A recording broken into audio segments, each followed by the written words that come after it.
Hello students, in the last video we had a discussion about the random motion of electrons inside the metal, right? Even though electrons were in motion, they were not able to produce electric current, right? The reason was electrons were moving in random direction. Now in this video we'll discuss what happens when the metal or the conductor is connected to a battery, right? Why electrons are being drifted and how to calculate drift velocity. See, inside the conductor, as we had discussed in the previous video, that there are positive ions and these positive ions are arranged in a regular manner, which are known as lattice points, right?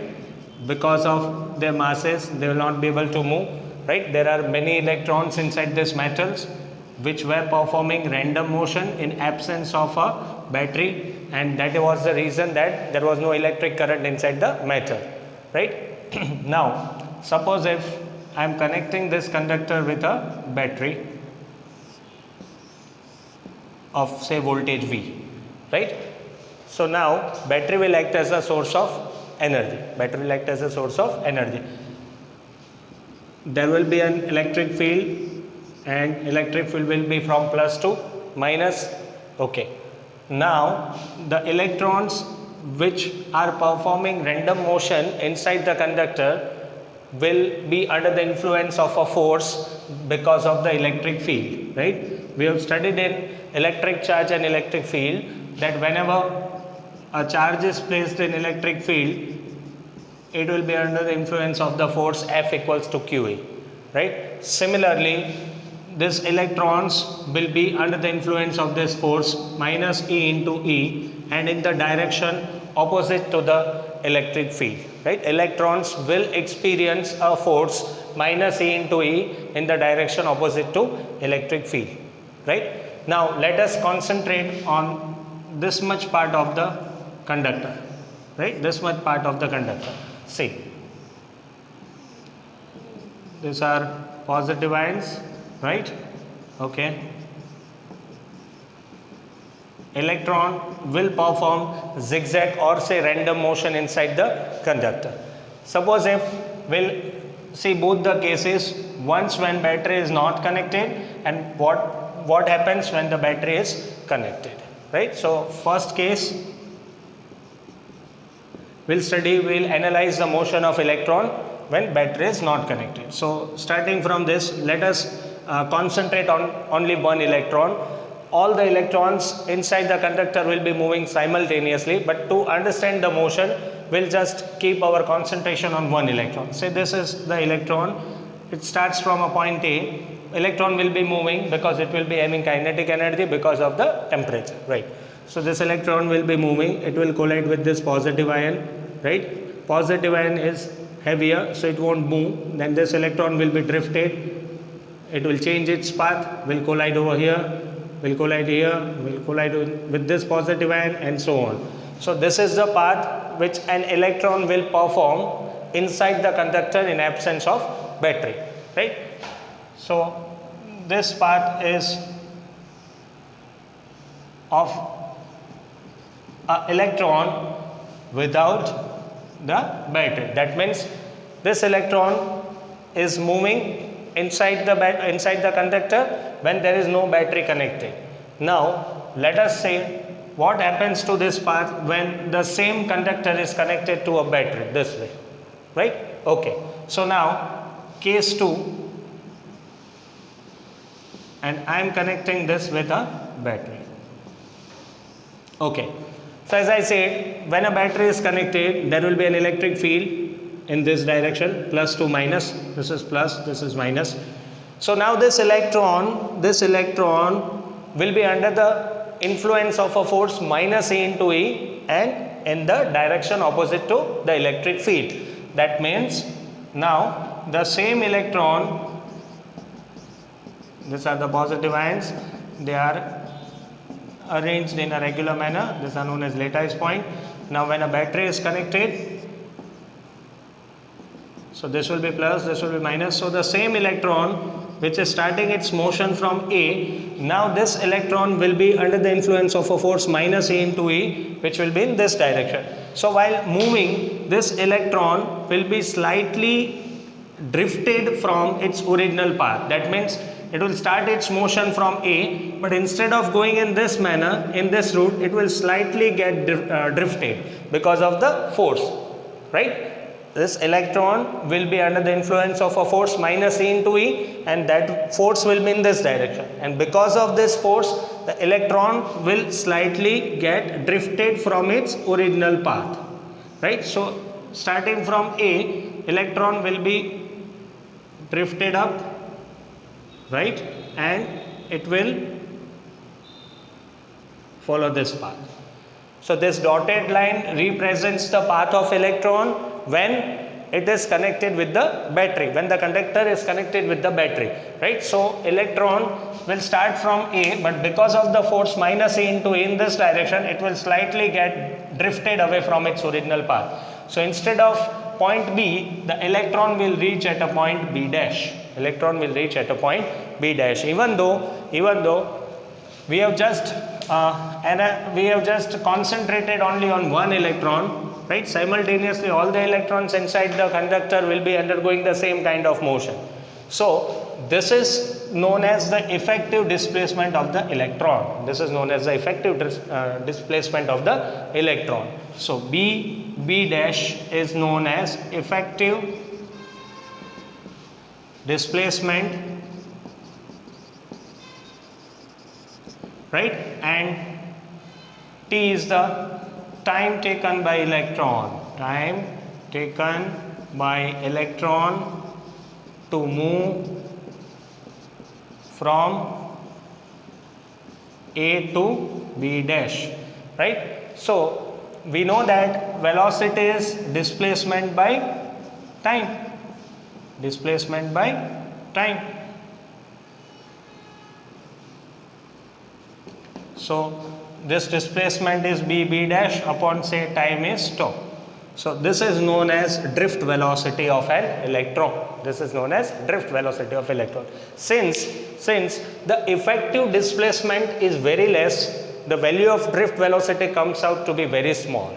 Secondly, we cannot just find out the velocity of a single electron, right? This is just, we have concentrated on one electron, neglecting the motion of all other electrons, right? So we need to find the average drift velocity, right, which comes out to be nearly 10 raised to minus 4, right? This is the average drift velocity of all the electrons inside the metal, inside the conductor, right? See, there is a difference between drift velocity and drift speed, right? So while calculating velocity, we are using displacement by time, and since this effective displacement is very less, the value of drift velocity is also very less, 10 raised to minus 4, right? But drift speed of electron, now what do you mean by speed?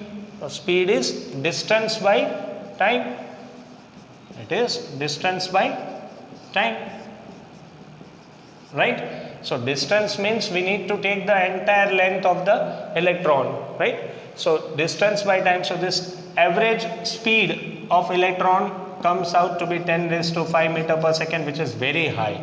So make very sure there is a difference between velocity, drift speed and drift velocity, right? This is drift velocity, and since effective displacement is very less, drift velocity is also very less, right? Now we will understand, this is what we had done, the calculation of velocity and speed considering the motion of only one electron and neglecting the motion of all other electrons, right? But this is not actually possible because in conductor all the electrons are moving simultaneously, and we need to find the average velocity of all these electrons. So how to calculate the average velocity of the electrons? Fine. And then what do you mean by relaxation time, right? Okay. So okay.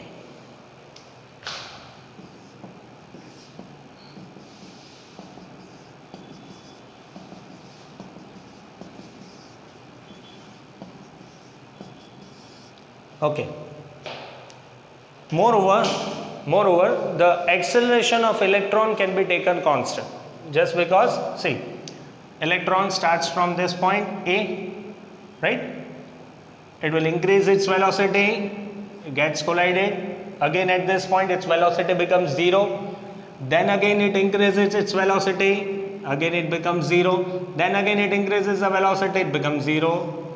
Increases the velocity, it becomes 0. This is the motion it undergoes inside the metal, right? So we can assume that suppose the velocity at the starting point is 0, right? It increases its velocity say to 5 meter per second. Then again here it becomes 0, then again it increases to 5, again here it becomes 0, again it increases to 5 and so on, right? So acceleration is basically change in velocity, not velocity, it is change in velocity. So change comes out to be same, 0 to 5, again 0 to 5, again 0 to 5, 0 to 5. So acceleration is constant, right? So acceleration of the electron is constant. Okay, now we need to calculate acceleration. So what is force equals to ma, right? But electron is under the influence of force minus E into E. So instead of F I can write it as minus A into E. So minus A into E equals to m into A. Therefore acceleration of electron comes out to be minus EA upon m. Since the charge of electron is constant, we have applied a uniform electric field, mass of electron is constant, so overall the acceleration of electron comes out to be constant. Clear? And what do you mean by relaxation time? Relaxation time means the average time before two successive collision.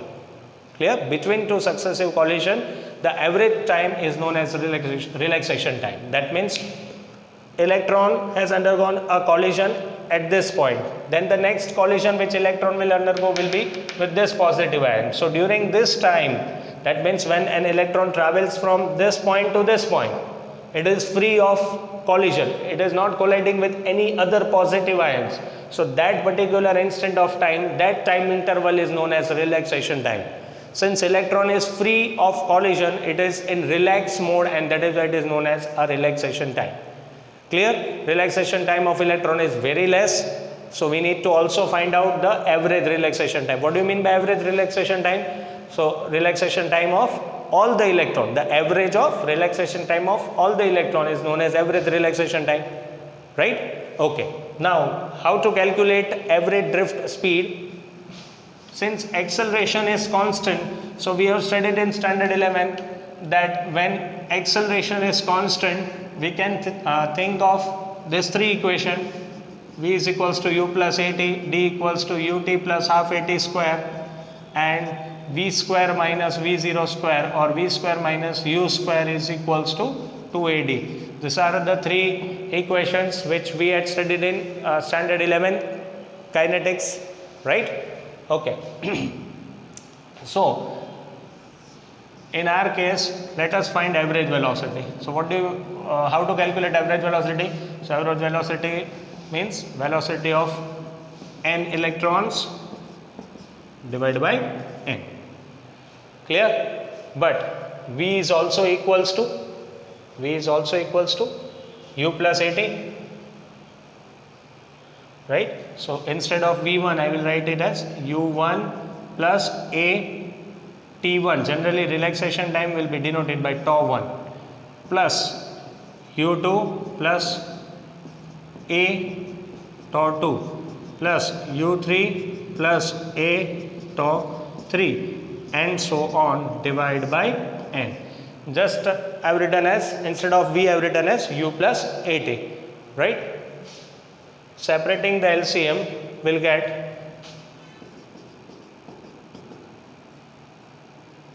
u1 plus u2 plus u3 dot dot dot un divided by n plus a 1 plus 2 plus 3 dot dot dot n divided by n, right? Okay. Now u1 plus u2 plus u3, this will be equals to 0, right? Because in the previous video I have explained you that when there is no battery connected, across the conductor, one electron is moving in this direction, then another electron can move in this direction. If an electron is moving in this direction, another electron will move in opposite direction. So as velocity is vector quantity, the summation comes out to be 0, right? So final velocity is equals to 0 plus a. This is known as average relaxation time. Relaxation time of one electron, second electron, third electron, and so on, right? So average. But what is acceleration? Minus E by ME or M into tau. This is how we can calculate average drift velocity, right? So I have explained you about drift velocity, average drift velocity, and relaxation time. So in the next video, we'll discuss about the relation between drift velocity and current, the relation between drift velocity and current density.